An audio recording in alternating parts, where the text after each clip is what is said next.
রায়কে এবার গাড়িতে করে স্রোতের কলেজে নিয়ে গেল অনির্বাণ। মিঠিঝরা ধারাবাহিকের এই নতুন পর্বের আপডেটটি সবার আগে জানতে হলে চ্যানেলটিকে সাবস্ক্রাইব করে দিয়ে সাথে থাকুন।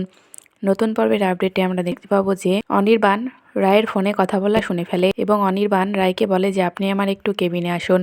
এরপর রায় অনির্বাণের কেবিনে আসে, বলে যে দেখি আপনার ফাইলগুলো। এরপর ফাইলগুলো চেক করে নেয় অনির্বাণ এবং রায়কে বলে যে আপনার কি কিছু হয়েছে, না আপনাকে দেখলাম যে ফোনে আপনি কার সঙ্গে কথা বলছেন।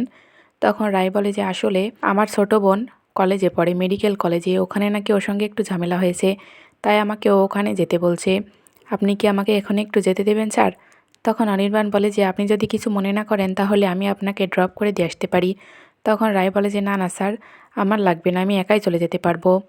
অনির্বাণ বলে যে আমি গেলে কি আপনার কোনো সমস্যা? রায় তখন বলে যে এবার আমি মুখের ওপর কিভাবে সরাসরি না বলে দেব, এতবার করে বলছে। তখন রায় চুপ করে থাকে। তখন অনির্বাণ বলে যে চুপ করে থাকা তো সম্মতির লক্ষণ, বলুন তাহলে আমি আপনাকে দিয়ে আসি। এরপর যখনই অনির্বাণ আর রায় অফিস থেকে বেরিয়ে যায়, অফিসের স্টাফ রায় এবং অনির্বাণকে নিয়ে আরও খারাপ খারাপ কথা বলতে থাকে, বলে যে দেখেছে তো, সরাসরি স্যারের গাড়িতে উঠে পড়ার সুযোগ পেয়ে গেল, মেয়েটার ভাগ্য আছে বটে। পরবর্তী আপডেটটি জানতে চ্যানেলটিকে সাবস্ক্রাইব করে দিয়ে সাথে থাকুন। ধন্যবাদ।